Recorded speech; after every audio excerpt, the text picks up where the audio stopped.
Hey friend, and welcome back to the Alex Makes VR podcast. In today's episode, we're going to talk about how you can get inspired as a filmmaker. If you're anything like me, you probably go through really extreme peaks and troughs of feeling super creative and super inspired and loads of ideas buzzing around your head, and then other months where it just seems like nothing you do brings any kind of creative stimulus. Your ideas are waning, you're recycling the same ideas, it's really frustrating, and there's something really simple that we maybe overlook that we can do to stay inspired and rejuvenate that creativity as filmmakers. So that's what we're going to talk about in today's episode. Before I dive into that, though, I just want to take a second to say thank you so much to everyone that reached out to me after last week's episode. I know I was really flat, and I thought it was really important for me to record that podcast episode when I was feeling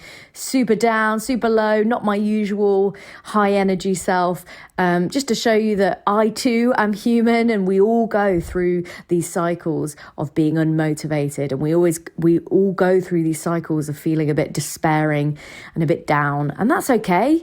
That's just the nature of life, right? But we're back at it this week, and I really appreciate all of you that reached out, so thank you so much.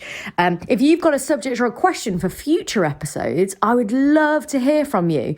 You can hit me up on social media. It's Alex Makes VR on Instagram and Twitter. Recently joined Clubhouse as well. If any of you are on that, you know I love an audio-first social media app, so add me over there as well. It's Alex Makes VR. Every single Monday, alongside these episodes, I send out a newsletter to give you the overview, the biggest tips and takeaways from the episode. If you want to sign up to that, you can do so at alexmakesvr.com. So most of you listening will be experiencing some kind of Groundhog Day right now. We're in a super weird time.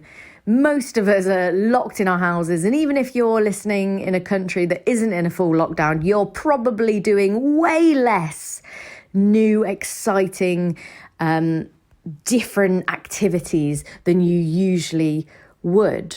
Right? I mean, just think about it. Like, our years are usually made up of going to new events, going to new workshops, going out just on random trips, random days out. Especially if you're someone that works on location, maybe you get sent to lots of different places. You're constantly experiencing new stimulus usually. But right now, it's a bit Groundhog Day, isn't it? It's a bit like same old, same old. It's a bit all days blurring into one. And that can wreak havoc on your creativity. And if you're anything like me, you probably feel very, very uninspired because, I mean, life is pretty mundane at the moment. But have no fear, because I've found that whenever I get into these kind of ruts with creativity, and especially now when it's not necessarily possible to just go and do something new and random to spice things up a bit, what I tend to do is I audit everything that I'm kind of paying attention to online. I switch my browsers into incognito mode and go to YouTube and see the random stuff that it suggests.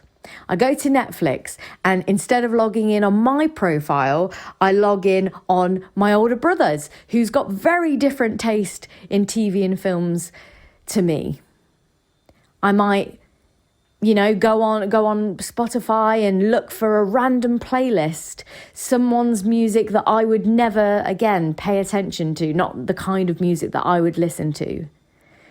I would go and see what new podcasts are in the top 10 charts in a category that I would never usually listen to.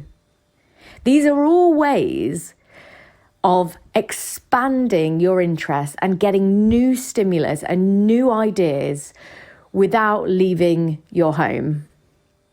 And that's really what this comes down to, because ultimately the only way you ever really get inspired is if you are kind of like constantly introducing new things to your life. If if you're constantly seeing the same thing over and over, of course you're not going to be inspired, because it's really difficult for your brain to magic up some new idea or to kind of take inspiration from something when you've seen it for the 1,000th time. So maybe you won't get to go out and physically see somewhere new or change your environment. Although if you're rocking a VR headset, obviously you can physically change your environment, which funnily enough wasn't on my list, but now I'm rambling about it. Sounds like a pretty good idea as well. Going into new kind of spaces in VR, putting yourself out of your comfort zone. Basically, do the opposite of what the algorithms want you to do. So for me, like I say, what I do and what I've been doing this last week, because I knew that I was in a rut, anyone who listened to that last episode will know that I was just feeling super demotivated, super unenergized, super low. And I just couldn't bring myself to feel anything other than I just want to slob on this sofa and I want to watch this TV show for the 7,000th time. And it's not even a new TV show. It's a TV show that I've watched several times before, just because it's new and it's familiar, and what I realised was, no wonder I'm not in the mood to rewrite this script, or no wonder I'm not in the mood to make new, exciting content. No wonder I'm not in the mood to expand my kind of mindset and feel like I'm doing anything and making progress, because all I'm doing is repeating the same things over and over. And don't get me wrong, there is something to be said for having a routine, and there is something to be said for repetition when it comes to progressing in an area. But as a creative, we need new experiences.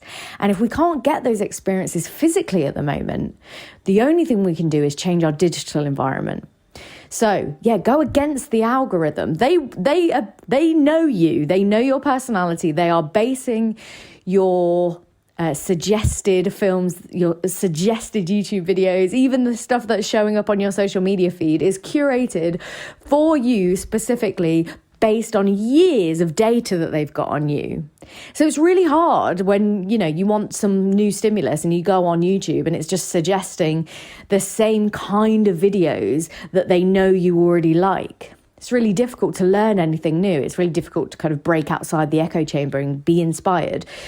It made me laugh, actually. I was having a conversation with a friend the other week about how I really love watching Matt D'Avella on YouTube. I'm really into the kind of minimalism, self-development YouTube-y space. But it's really funny because once you've seen one of the YouTubers and one of their kind of videos, you've kind of seen them all, because they're all the same.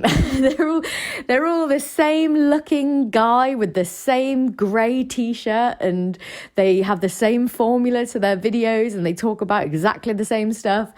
And it's amusing because obviously I really like that stuff, so I'm a sucker for it. I will watch 5 videos that are all on the same topic, just slightly different. I'm a sucker for the algorithm, clearly. But now my YouTube algorithm is going to feed me lots of that, where really what I need some new stimulus. I need to watch, a random up-and-coming young spoken word poet that's talking about, I don't know, frog spawn or something random. I need new inspiration, because whenever you do kind of break out of that echo chamber, whenever you do, and obviously it's hit and miss, but when you do start to pay attention to what other people are doing, you can get inspired and kind of bring it back into what you're excited about and what you want to focus on as a creative. So if you're a photographer, let's run with the nature theme. If you're specifically interested in creativity with the subject of nature, maybe instead of surrounding yourself with all of the same stuff that nature photographers or videographers are doing, maybe you need to break out and go pay attention to product photography. And maybe some of the tips and tricks that you'll learn from some of the product photographers or videographers will then kind of play into your photography. And now all of a sudden you're going to do something that none of the other nature photographers are going to do, because you're taking inspiration from a totally different area. we see this all the time with new genres being made in the filmmaking world. Like, most notably that comes to mind is Tangerine, a film made by Shaun Baker, I think his name is Shaun Baker, something like that. It was a film that was most notably shot on iPhone. That was the kind of big marketing, I guess, thing behind why it was so not necessarily why it was so successful. It was a brilliant film, but it got a lot of press because it was one of the first feature films ever shot on an iPhone.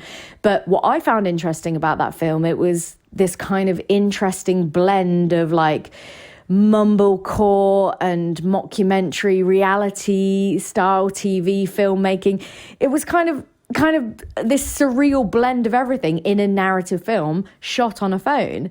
And I found that fascinating. And I thought, I wonder if he's, paid attention to all of these different kind of styles of filmmaking from different genres and then brought them into his own process, rather than doing what he very easily could have done, which is just the same kind of filmmaking that any independent filmmaker does, the classic slightly longer shots than you need so that you can get a bit of that kind of face acting going on and lots of space for you to think, and quite simple scenery. I'm really, really generalizing, I realize that, but you know what I'm saying. The Oscar bait, as we call it, or the festival bait, shall we say.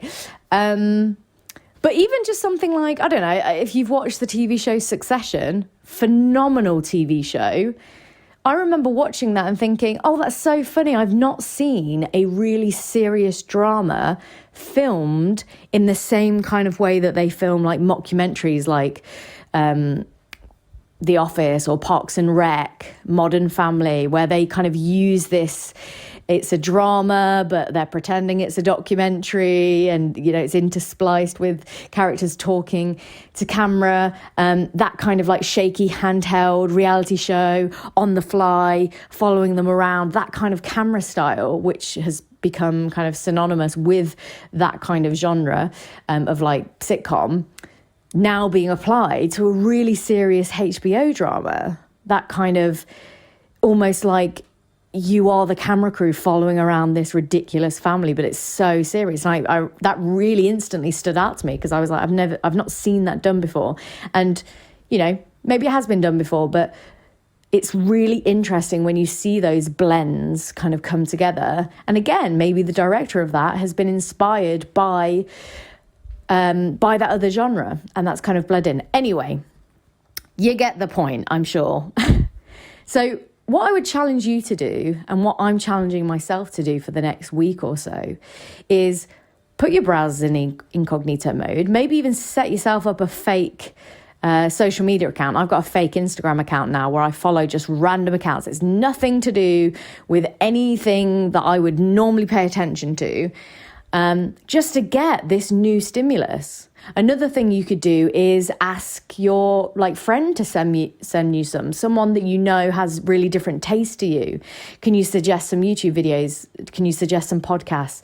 Have you seen any films recently? And even if instinctively, I'm not going to like this, I really encourage you to take the time to do it. Even if it's just for 5 to 10 minutes, or even if it's just you commit to it for doing it a little bit, just for a week, just to see what else is out there. And I feel like you'll be, as a creative, your mind will be kind of set on fire with that new stimulus. And who knows where that might lead? Who knows what ideas that might spark? You might find yourself just kind of getting a bit of that momentum back. That's certainly been the case for me. So that is my tip for getting inspired. I hope that you enjoyed that. Let me know how you get on with that. Let me know some of the most random stuff that you come across in your pursuit of new inspiration. I'll be back next week as usual. And I'm also going to start releasing episodes that are showing you the kind of progress, the behind the scenes of Bad News, my newest VR drama that is being funded by the British Film Institute. So loads to look forward to. We're really gearing up now in 2021. Let me know, reach out if there's anything that I can help with, if there's any advice that you need, any questions or subjects you want me to talk about in future episodes. Generally, I just love talking to people. So that's a huge part of why I wanted to do this. This podcast is connecting with like-minded people. So always love to hear from you. Reach out to me, Alex Makes VR on Instagram and Twitter. If you liked this episode, it would mean the world to me if you took 5 seconds out of your day to leave a rating, not a review. I know that they take forever. I mean, if you want to leave a review, that'd be great, but I appreciate that is quite a big ask. But if you could leave a rating, that'd be great. And I will speak to you next week.